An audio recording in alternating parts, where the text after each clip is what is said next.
Good afternoon. Welcome to the Rotary Club of Nashville. My name's Lakita Stribling, and I'm serving as your president this Rotary year.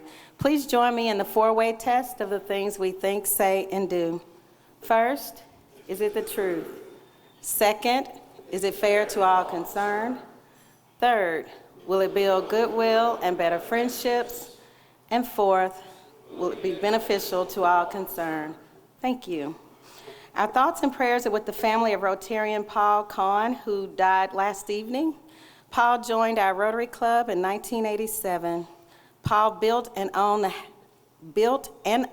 the Howard Johnson Hotel on Brick Church Pike that opened in 1973, and the Hampton Inn next door, which opened in 1985. He was a Vanderbilt grad and served in the Navy during World War II. Paul is survived by his wife, Sis, daughter Betsy, and son-in-law Rotarian Larry Woods, and 4 grandchildren. A service will be held on Wednesday, November the 26th at 1:00 p.m. at the Temple. And if you would now please pause in a moment of silence in recognition of our fellow Rotarian.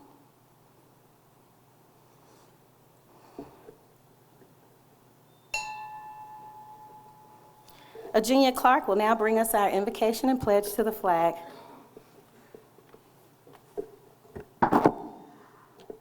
Please join me in prayer. O gracious Father, bless the lands and waters and multiply the harvest of this great country as we all prepare to celebrate Thanksgiving. Let your Spirit go forth that it may renew the earth and renew our spirits as we prepare to give thanks. Show your loving kindness and save us from our selfish ways as we prepare to unite with family and friends to give thanks. Renew the ties of mutual regard which form our civic life. We ask that you give guidance and wisdom to our mayor, to the women and men of our community, that we may join with one another for fulfillment of our humanity as we all prepare to give thanks in this Thanksgiving season. Amen. I pledge allegiance to the flag of the United States of America and to the republic for which it stands, one nation, under God, indivisible, with liberty and justice for all. Thank you, Virginia. Now we'll have past President Susan Huggins, who will introduce visiting Rotarians and new members attending their first meeting. Thank you, President Lakita. We have no new members attending for their first meeting, but we have several visiting Rotarians. If you would stand when I call your name, and then if you'll hold your applause until I introduce them all. Cindy Miller with the Frederick, Maryland Club, Dale Royce, the Green Hills Club, Bruce Aurenheimer from Reedley, California, Matthew Corcoran, Summit, New Jersey, Dick Fleming, Brentwood Friday Lunch Club, and Danny Taylor of the Green Hills Club. Can we give them all a hand? Oh, and one more, Brian Flynn of Hendersonville Club.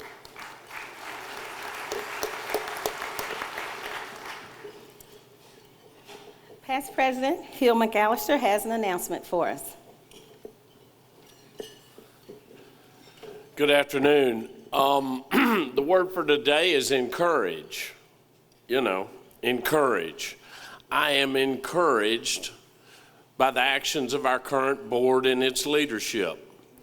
The Rotary Board in the last 2 or 3 years is encouraging all of us to change our ways, to go from the $300 an invoice as a way to pay for our benevolences, I cannot say that word, and collaborative efforts around the community, to encourage us to have a yearly campaign that we are right in the middle of. We want you to give what you're able and what you can. This is important work that the Rotary does, and we do it in the areas of hunger and nutrition, literacy and education, and community enhancement. I'm encouraged today that we're at 51% of our goal, about $152,000, so that's good. Let's have a little golf clap. but we got a long way to go. I'm encouraged that we were able to raise that much with only 38% participation. We're looking for 100% participation. Our goals are $300,000 on the monetary side and 100% participation on the other side. 68% of you, I would like to encourage to pick the card up and fill it out. You can leave it back at Suzanne's desk, but we want to hear from everybody in this campaign, so I want to encourage you to pick the card up and fill it out. And you know what the bad part of that is? If you don't, then this is how Rotary works. They're going to have another committee meeting. Then they're going to take all the people that hadn't sent in a card, and they're going to assign them to somebody like me. And then we're going to have to call our friends and encourage them to give money. So go on and let me encourage you today to fill this card out. Thank you very much.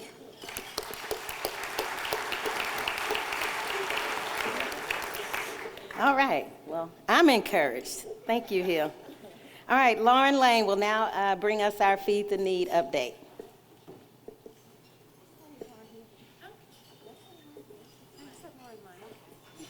Good afternoon. How are y'all doing today?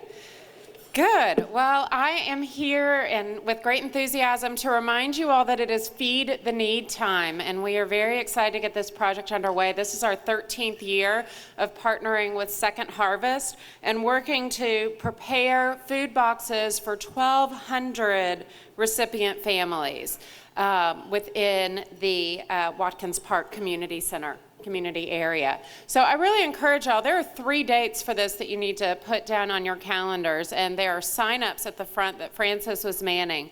The first was on December 6th. That's when we come together in a large group and split up into teams, and there are some competitions happening. This is a family-friendly event. You can bring children 10 and up.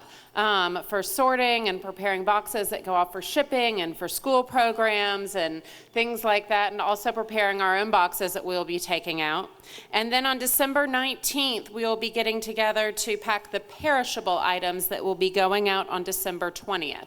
So again, on the 20th, everybody will come together and we will be handing out those boxes to the families that are recipients of them. And if you have not participated in this before, I just really encourage you to sign up, bring your family. This is what the spirit of this season is all about, and it really is tremendously fun, but tremendously impactful also. And for Rotary to be coming together as a whole, this is really something that we're very appreciative of all of you for your time and your effort that you put into this. So hope to see you all there. Thank you.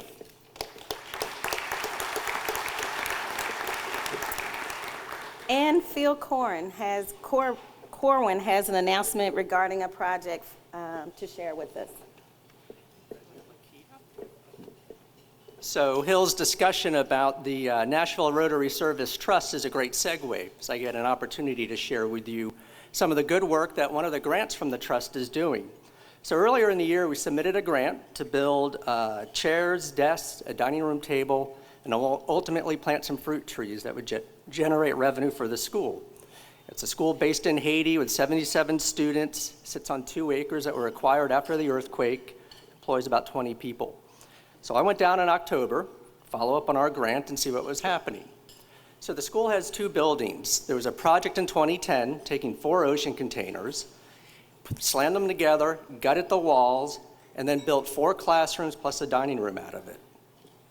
There's a second building through donated modular buildings that sits right across from it. So there's 7 classrooms in total that serve the 77 kids. So project 1 for us was to help out with the dining room.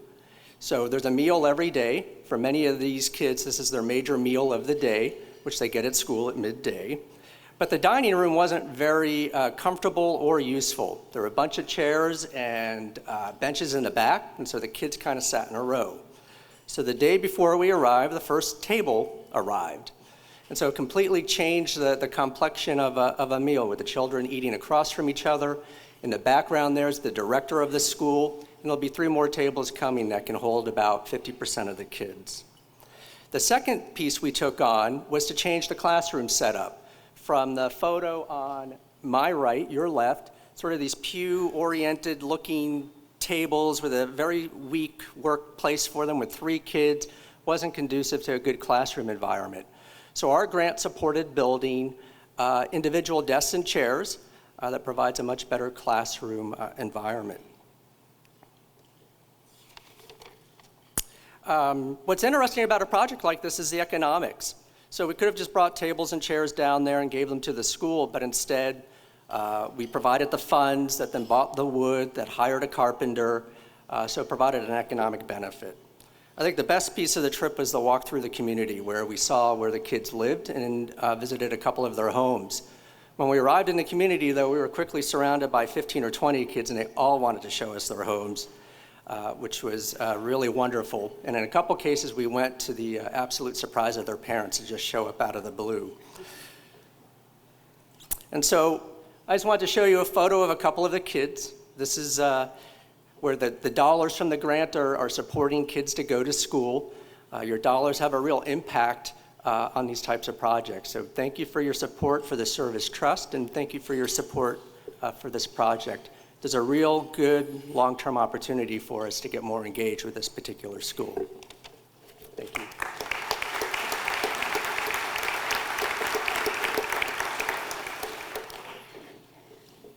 All right, now we'll have Kim Hinton, who will introduce one of our newest members.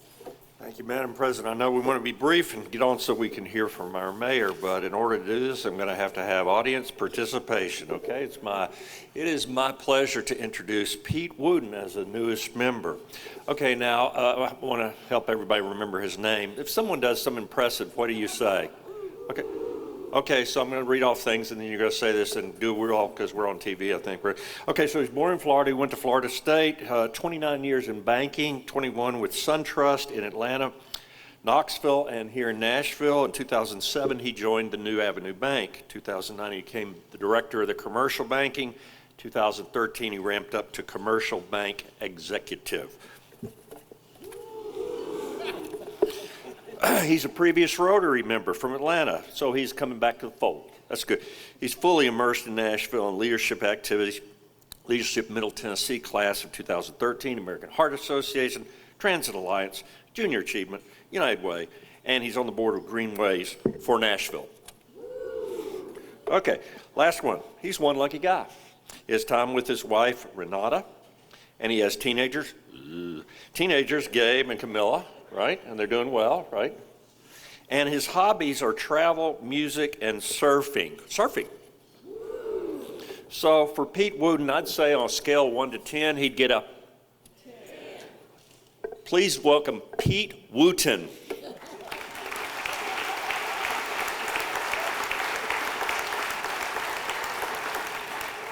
All right, Pete, we're happy to have you join us. Here's a plaque of the four-way test and your Rotary pen to display on your lapel, and woo, glad to have you.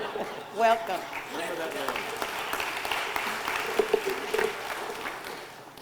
Props.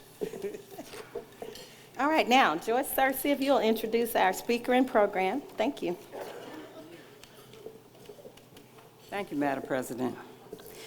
Mayor Carl Dean needs no introduction, but since you are expecting one, I'll do one. Mayor Carl Dean became the 6th mayor of Metro government on a platform to improve education, safety, job growth, and quality of life.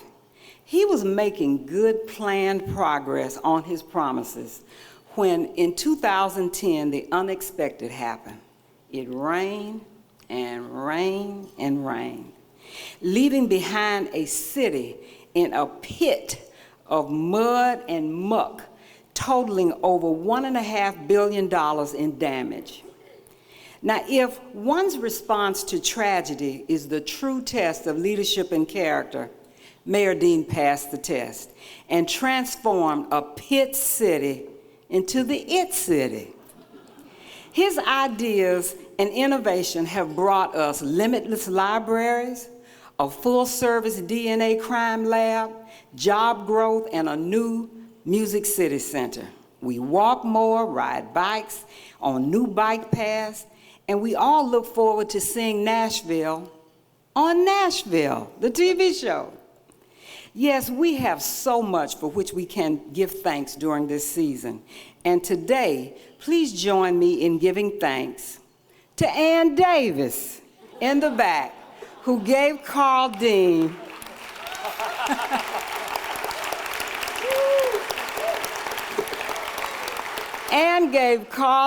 a compelling reason to live in Nashville. Ladies and gentlemen, Mayor Carl Dean.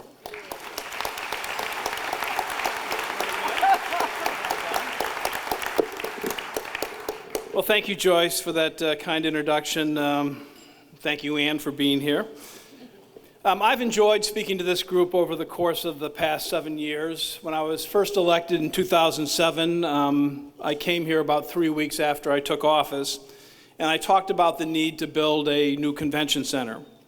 At that time, we were also working pretty much around the clock on trying to keep our NHL hockey team here in Nashville by renegotiating a lease with the Nashville Predators and working with a brand new ownership group at a building we then called the Sommet Center.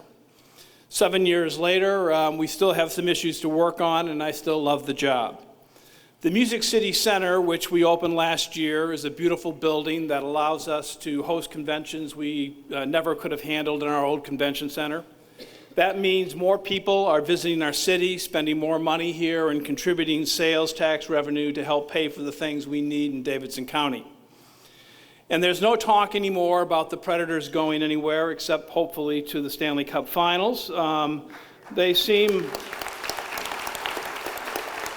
to be very comfortable in the building we now call the Bridgestone Arena. More on that in a minute. It feels especially good to be here with you just 3 days before Thanksgiving. Each of us in this room has so much to be thankful for: our families, our friends, our food, our shelter, things that we believe in a city that we love. As we head into the holiday season, I hope we all can remember to treat each other with compassion, respect, and dignity. We have a lot to be thankful for as a city. Nashville has received more positive press and glowing accolades in the past few years than any of us could have imagined. Even if most of us in this room aren't exactly hipsters, and I'm sure there are some hipsters here that you can self-identify, we're thrilled that Nashville is considered to be so hip by people across the country and around the world. But seriously, all of you have played a great part in this great run of success with your leadership in this community, and you deserve great praise for that. Rotary is one of the most important organizations in our city.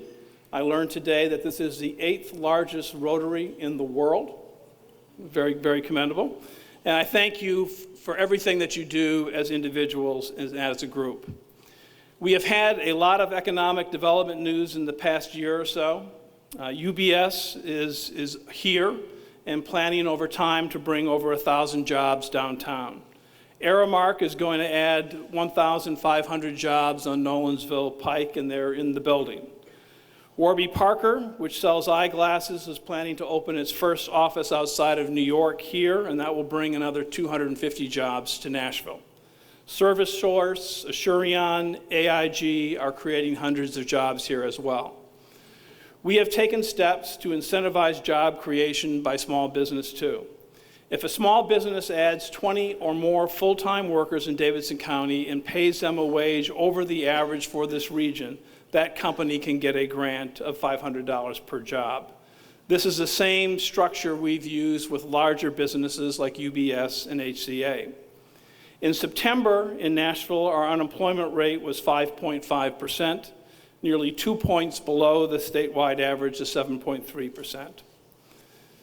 A couple of weeks ago, we received another piece of good news. Bridgestone Americas, one of the top companies in the world, announced that it plans to move its headquarters downtown to 4th and Demonbreun, just a few blocks from here, and bring an additional 600 jobs from other states. When this happens, 1,700 Bridgestone employees will be working under one roof in Sobro. That's going to be huge for our downtown. Companies like that just don't move that many jobs into the urban core of a city anymore. Our downtown, while it represents just 0.5% of Davidson County's land area, generates 1/5 of the sales tax and more than 4% of the property tax revenue that we collect. After Bridgestone moves in, downtown's impact on our city will be even greater. So this is even bigger news for all of Nashville than just for downtown. Instead of losing Bridgestone to some other place, we're keeping the company here and adding 600 new high-paying jobs to our economy. I had the good fortune of going to Japan in September. I was there with Consul General Kato, and I had the opportunity to go by and talk to the leadership of Bridgestone and told them how much we appreciated everything that they do for our community. The average salary for Bridgestone's jobs is $93,000. And this project will create more jobs beyond the ones in the 30-story building Bridgestone is planning to build. At least 20% of the construction work on the new headquarters will go to small business and firms owned by women and members of minority groups. Brassford and Gorey, which built the Omni Nashville Hotel, exceeded their DBE goal on that project by more than 15 percentage points, and they will be the general contractor on the Bridgestone project when it gets underway early next year.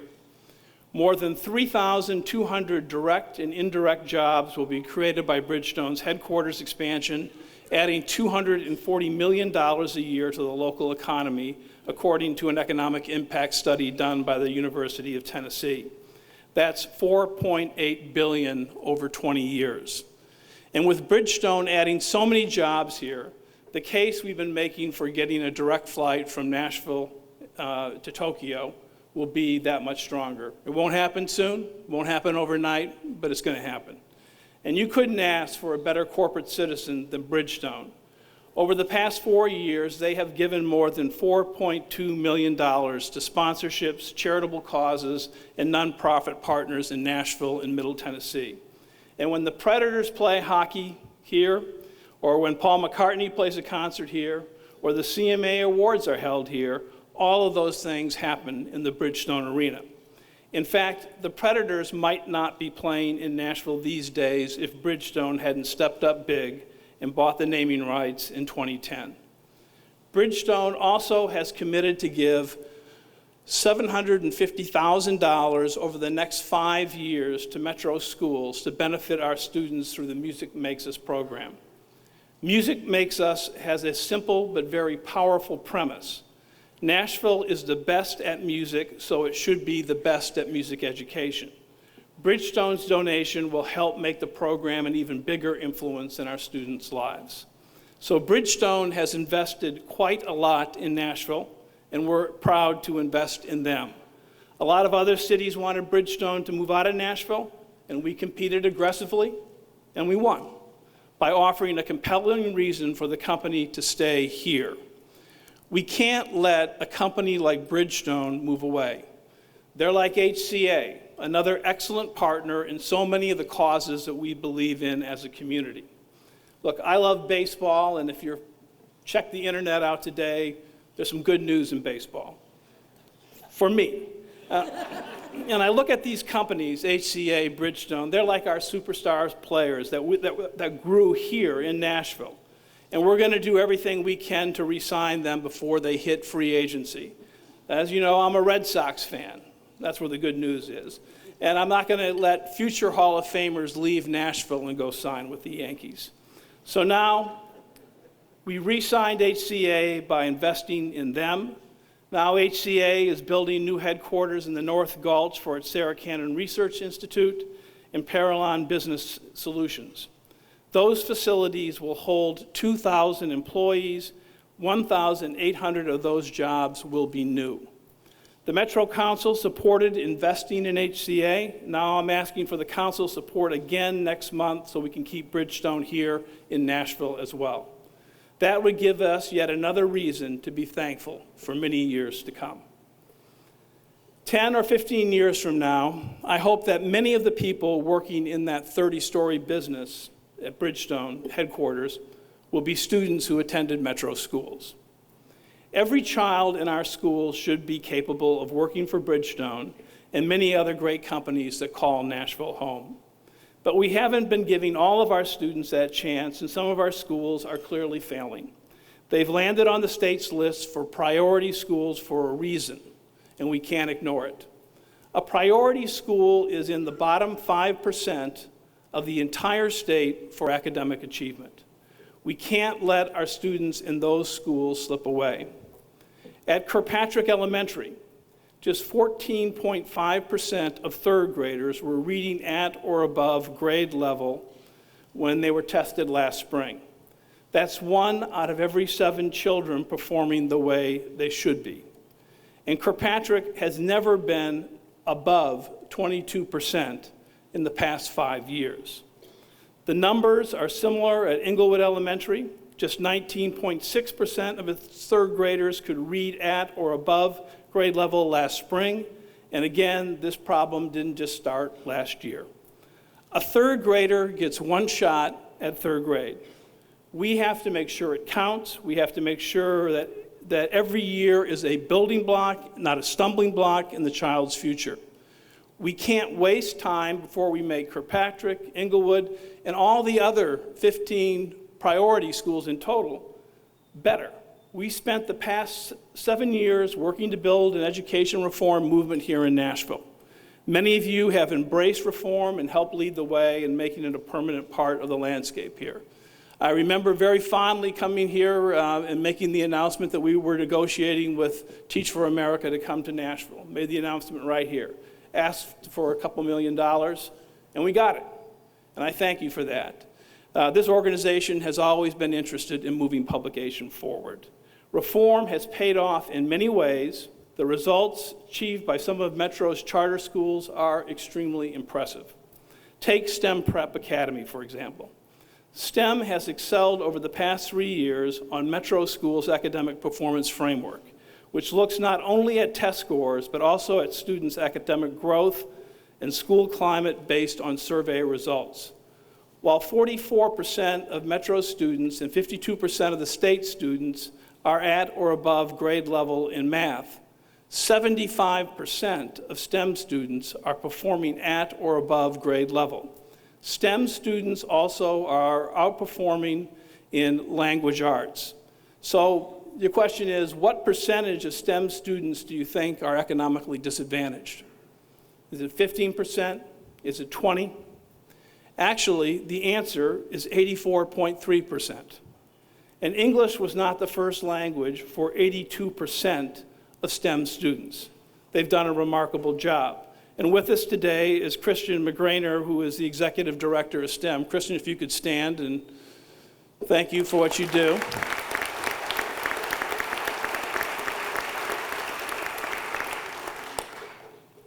Or take KIPP Academy, another charter school whose students have excelled over the past 3 years.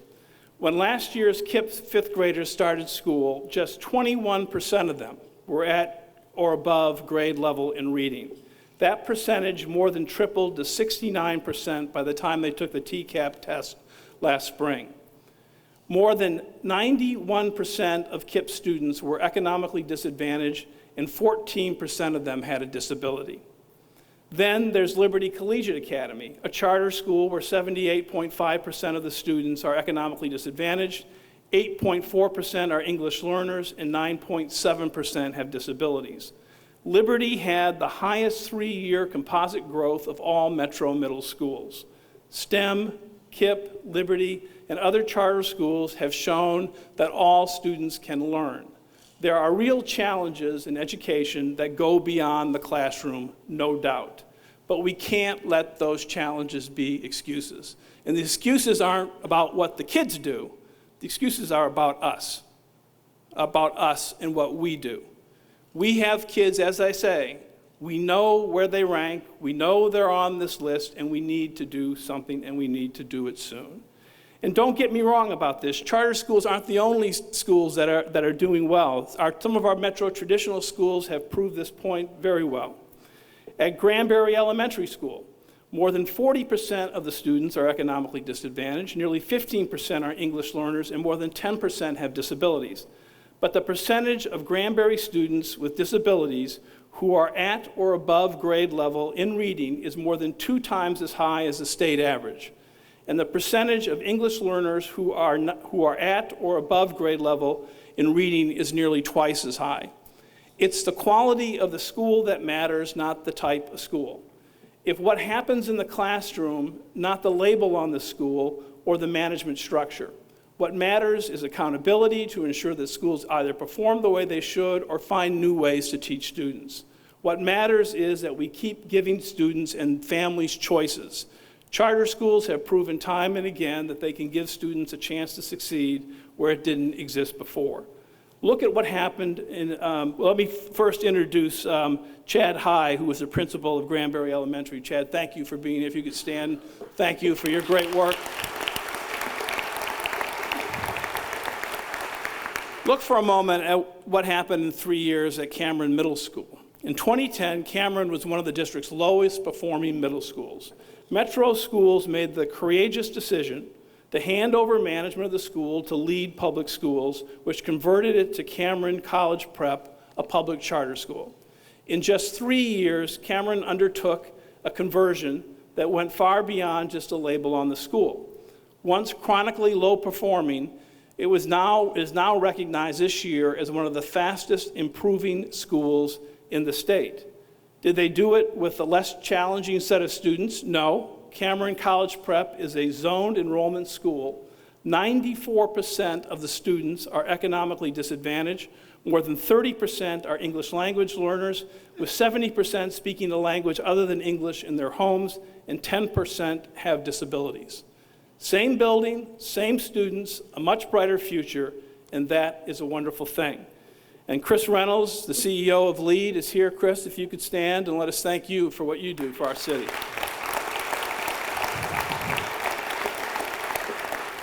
So look, a lot of people would like to see fewer charter schools. Right? Key thing to remember is charter schools are public schools. Right? They're public schools that work in a particular way, and they work and achieve certain great results. I want to see more. I don't think the city is anywhere near its saturation point for charter schools. We need even more reform, even more of an entrepreneurial spirit to keep failing schools going and to actually turn them around. We need dramatic change in too many of our schools, and we need it now. And the status quo simply does not work. We are at a point where there is many debates going on about education and how we should move forward. My message really hasn't changed in 7 years. It's not the time to be tired. It's not the time to give up. It's not the time to say this is just too big, we can't do it, because we can. And I just listed 4 or 5 schools that have done it, and you've met 3 great people who've made it happen in our city, so we can do it. And the issues around reform are intense. And look, the main thing is you got to keep your eye on the prize, which is the kids. Us adults, we can argue, we can disagree, but don't let that take the place of what needs to happen for our kids here. And remember these kids. You know, when we have these debates about priority schools, this is a process where it's fair. We know what schools need the work. These kids are in schools now that are not working, and they get one chance at this. We put it off, we delay, and we're taking away from their future, and that's not right. Look, this has been an interesting time in our state and in our city. It's very interesting now. Kevin Hoffman is stepping down as the state's education commissioner.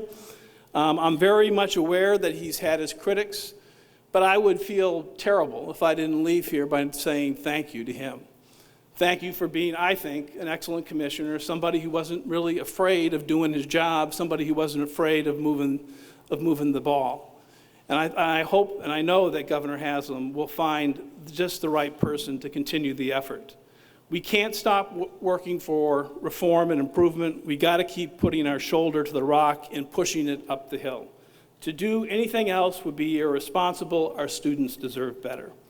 Nashville is a great city with many great things going for it. But we still have a lot of work to do in education, and we will for as far as the eye can see. We have to get that right for the sake of our kids and for the future of our city. I am sure we will. Thank you for having me here, and have a great Thanksgiving.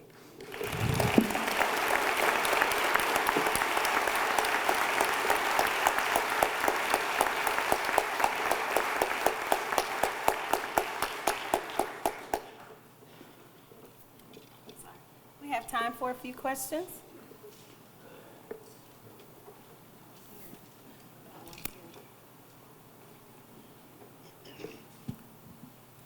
Thank you, Mayor, for being here. My question is regarding public safety. In light of all of the, a couple of incidents that have happened around our college campuses, is there any thought in doing something to make the surrounding areas of those colleges safer? Something as simple as adding extra lighting in those areas. Yeah, I know that, Chief Anderson's here, and he talks regularly with the police departments at TSU and at Vanderbilt and communicates with all the universities. And one of the things that I feel best about as I look at the city is where we're going with public safety. I mean, one of the things that gives me the most assurance in this job is that we have a great police department and a great police chief. We had in the year 2013 the lowest homicide rate in Nashville that we've had in 50 years. To find a year that compared to 2013 in terms of homicides, you would have to go back 50 years to 1963. That comes from, number one, making education with the support, making public safety with the support of the council a priority, and continuing to fund the police department during the recession, hiring new officers through a COPS grant that we fully had to take on, which was the right thing to do, and then investing heavily in police infrastructure. Whether it's building new precincts to replace old buildings as we did in West Nashville, or whether it's creating whole new precincts such as the precinct in Madison, the Midtown Hills precinct that we've done, or whether it's creating a crime lab that gives Nashville, as one of the few cities in America, the capability of doing our DNA testing. We have put a lot into it. But the thing that really makes a difference is the men and women who work in the police department. I can say this without any reservation, that when I look at the police department's command hierarchy, I see the men and women who are going to be the future chiefs for years to come, right here in Nashville, Tennessee. And they're going to be the chiefs for other cities around America too. It is that good of a department. And so we'll continue to focus on crime in areas where there are hotspots. I have total confidence in Steve Anderson. He has done, I think, an extraordinary job.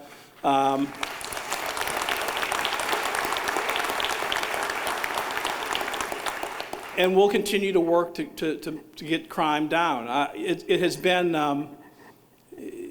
the police deserve a lot of credit. And a lot of factors go into it, but the police are proactive and do an excellent job. Mayor Dean, thank you for your leadership. Thank you for being here. What advice would you give the next mayor in terms of transit? And what would you impart based on everything that's played out the last couple of years? Thanks.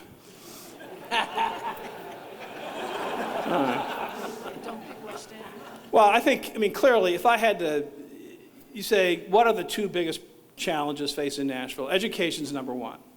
And, I think over the course of 7 years, we've made real progress. And Dr. Register is here, and I give him a ton of credit for what he's done in terms of stabilizing things, moving things forward, and keeping his eye on the ball. And the best way for me is to look at that and say, how do you judge that? You can look at graduation rates going up, dropout rates going down, truancy being reduced. You can look at test scores moving, not moving fast enough, but moving. But you can just look at Maplewood, look at McGavock. Those schools are clearly better off than they were 7 years ago. Right? You can get things done, but education is going to be number one. Transportation is right up there. Transportation is an issue we cannot afford to kick the can down the road. Where we are on the campus, so discuss where that is there is work to be done in terms of environmental studies and other design things, some of it in response to the citizens group I put together. That work cannot be done till the very earliest, probably May, June of next year, if not later. My term expires in either August or September of next year. So that's not the time to go forward with some big funding request from the council on something right in the midst of an election. The other factor that's in there is the state will not move forward with their funding potentially for this project until we have done everything. I mean, essentially they say, we will not move forward until you've done all the environmental work, all the design. So that has to be on hold.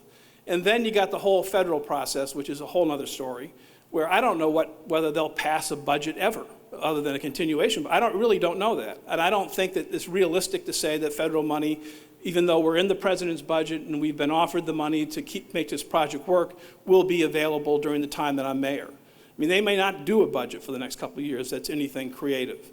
So those issues are out there. But for the next mayor, you have this. You have to realize that the greater Nashville area is going to grow by 1 million people between now and 2035. You have to realize that our downtown area is booming, that the roads leading into downtown are going to get further congested. That the cost, this reminds me of the convention center debate. You know, if we built the convention center today, instead of building it when we did build it, it would cost somewhere between $50 and $70 million more to build it. It's not going to get any cheaper to deal with this. And so this is a situation where we need to move forward. You don't have to do it all at once, but we've got regional efforts going on. The AMP fits into a regional plan. If I was my advice to the next mayor would be to keep pushing. And it's not going to be easy. It can be fun. I can hopefully think of some fun moments with this. But you look at any city in America that has done this, it is not easy. And they go through, whether it's Denver, whether it's Austin, whether it's Charlotte, they go through rejections, and you got to keep pushing. The future of our city depends upon it, and it's going to require leadership to get it done.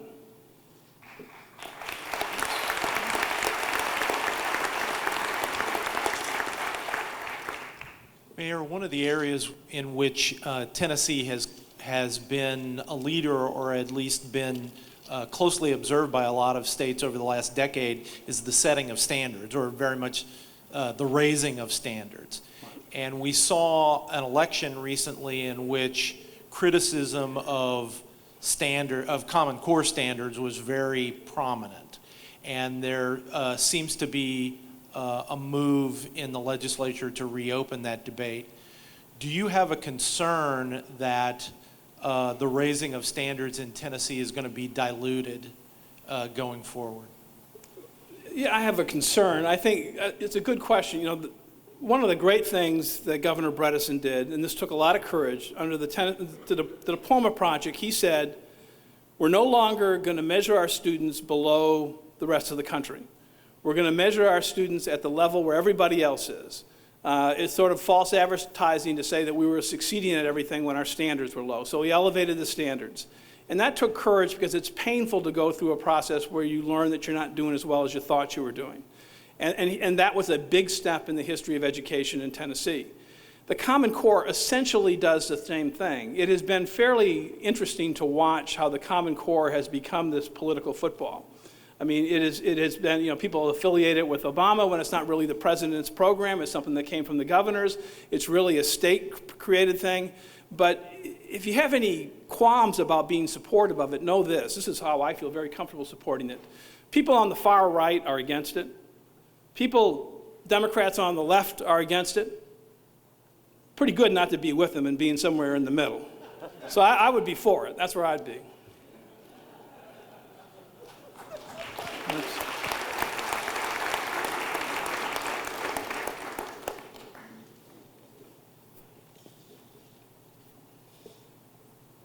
Going once, going twice, gone.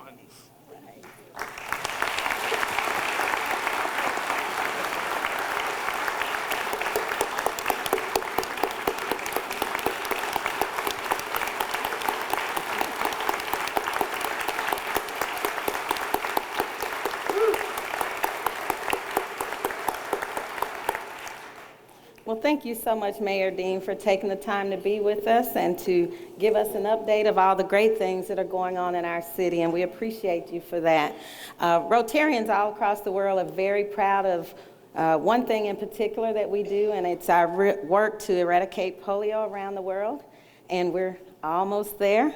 And as a token of our appreciation for your time with us today, we have made a donation to Rotary International End Polio Now campaign. Thank you so much.